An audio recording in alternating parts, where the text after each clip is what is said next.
Hello everyone. Today we will start with the next poem, A Prayer for My Daughter by William Butler Yeats. So let's start with the stanza 1. Once more the storm is howling and half hid under the cradle hood and coverlet.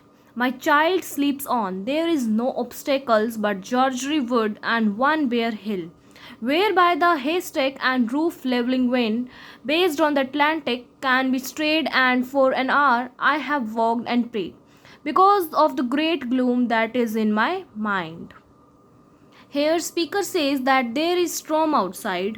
बाहर तूफान आया हुआ है. while जब poet की जो daughter है वो सो रही थी अंदर, and he feels worried because storm makes him thinks of the troubles and difficulties in the world.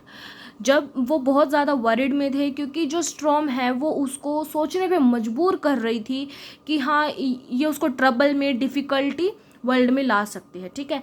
He prays and walks around. वो प्रे कर रहे थे thinking about his child's future with fear. और वो सोच रहे थे अपने चाइल्ड फ्यूचर के बारे में, जो उसकी बेबी डॉटर थी उसके फ्यूचर के बारे में वो सोच रहे थे. ठीक है.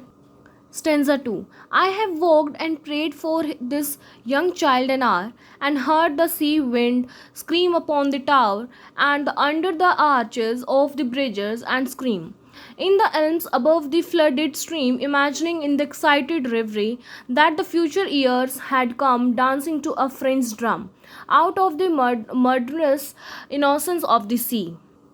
Here poet listens to the loud sound of the stormy sea and wind. यहाँ पे जो poet है वो storm की और wind की loud sound सुन रहे थे.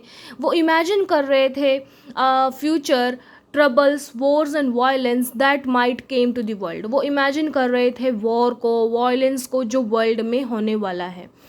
The sea looks innocence. जो सी है वो बहुत इनोसेंस दिख रही है but is also dangerous. But ये डेंजरस भी है. Just like human life.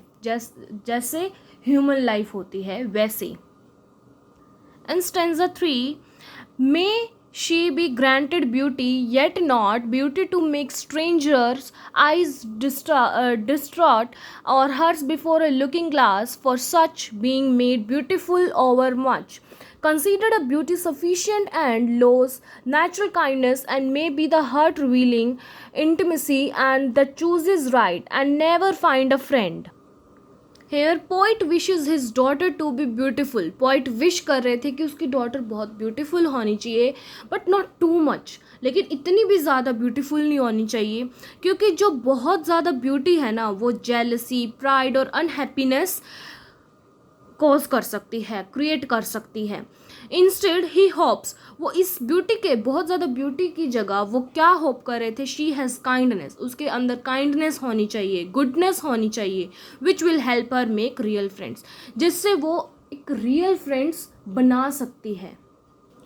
In stanza 4, Helen being chosen found life flat and dull, and later had much trouble from a fool, while that great queen that rose out of the spray, being fatherless, could have her way, yet choose a bandy-legged smith from a man. It's certain that fine women eat a crazy salad with their meat, whereby the horn of plenty is undone.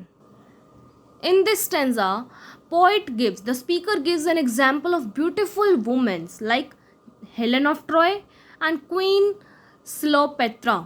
Their great beauty caused was destruction and sadness. उनकी जो बहुत ज़्यादा beauty थी ना, बहुत, क्योंकि वो बहुत ज़्यादा ब्यूटीफुल थी तो उनकी जो ब्यूटी थी वो डिस्ट्रक्शन, सैडनेस, वॉर्स कॉज कर सकती थी. ठीक है. ईट्स को भी यही फील हो रहा था कि ब्यूटी कैन बी डेंजरस. इसलिए ईट्स को लगता था कि जो ब्यूटी है, बहुत ज़्यादा ब्यूटीफुल जो ब्यूटी होती है वो डेंजरस हो सकती है. In stanza 5, in courtesy I have her chiefly learned, hearts are not had a gift, but hearts are earned by those that are not entirely beautiful, yet many they have played the fool, for beauty's very self has charm made wise, and many a poor man that has loved and thought himself beloved, from a glad kindness cannot takes his eyes. In the 5th stanza, the speaker says, most important quality he wants in his daughter. वो बहुत important quality अपनी daughter के अंदर चाहता है, वो कौन सी है? पोलाइटनेस और रिस्पेक्ट, कि उसके अंदर पोलाइटनेस होनी चाहिए, वो रिस्पेक्ट करना जानती हो। ठीक है, people who are not very beautiful, जो पीपल इतने ब्यूटीफुल नहीं होते बट वो बहुत ज़्यादा काइंड होते हैं, जेंटल, उनका बहुत हार्ट होता है। ठीक है, ब्यूटी फेड हो जाती है, बट जो काइंडनेस होती है, जो लव होता है, वो लास्ट लॉन्ग रहता है, वो फॉरएवर रहता है। ब्यूटी एक टाइम पे ढल जाती है, फेड हो जाती है, बट जो आपका हार्ट है, काइंडनेस है आपकी जो काइंडनेस है किसी के दूसरे के प्रति, वो हमेशा लास्ट लॉन्ग रहती है, वो कभी ख़त्म नहीं हो सकती। सो 5 स्टेंजास आज हमने किए हैं। If any student had any doubt, please comment me, I will make sure to clear all your doubts, and other stanzas I will upload in the next video. Thank you.